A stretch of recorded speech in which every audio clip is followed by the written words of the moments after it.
बापूंचा मंत्र स्वच्छतेचा अंतर, अंतरंग स्वच्छ, बाह्य रंग स्वच्छ, स्वच्छ गाव सुंदर भारत.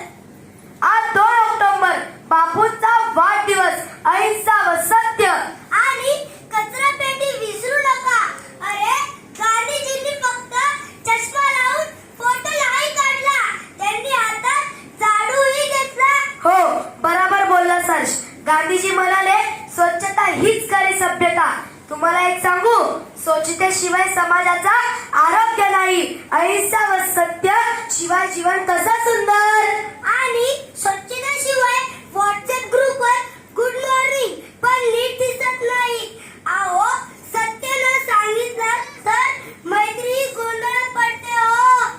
म्हणूनच मित्रांनो, स्वच्छतेचे शिक्षण म्हणजे कचरा उचलणे नव्हे, तर मनातील राग, मत्सर, खोटेपणा हे सुद्धा झाडायला हवं. अहिंसा व सत्य यांचे बीज लावावे.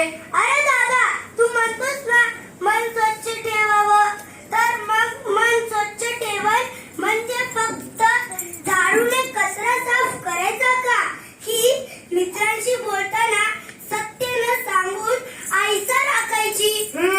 म्हणजे आपल्या गप्पा, विनोद, वागणूक आणि बोलतानाही सत्यता हवी. बरोबर. आणि दादा, जर मन स्वच्छ असेल तर कधी कधी मला तुमचा होमवर्क पण स्वच्छ करून टाका. हा झाडू कचऱ्यासाठी नाही, वाईट सवयीसाठी आहे. मित्रांनो, कचऱ्याचं काय? कचरा कुठे टाकायचा? कचरा पेटी.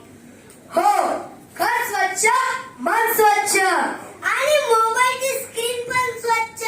स्वच्छ भारत सुंदर भारत, गांधीजींचा हा संकल्प भारत. घर स्वच्छ, मन स्वच्छ, सत्य व अहिंसा आणि प्रेमाने देश करा हाताने स्वच्छ.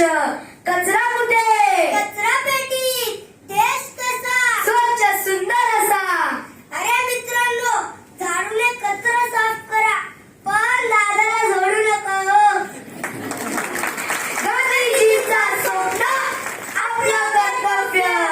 गांधीजींनी दिलेलं स्वच्छतेचं शास्त्र, सत्य आणि अहिंसेचा मार्ग जर आपण हातात घेतला तर रोग नाही, भांडण नाही. म्हणून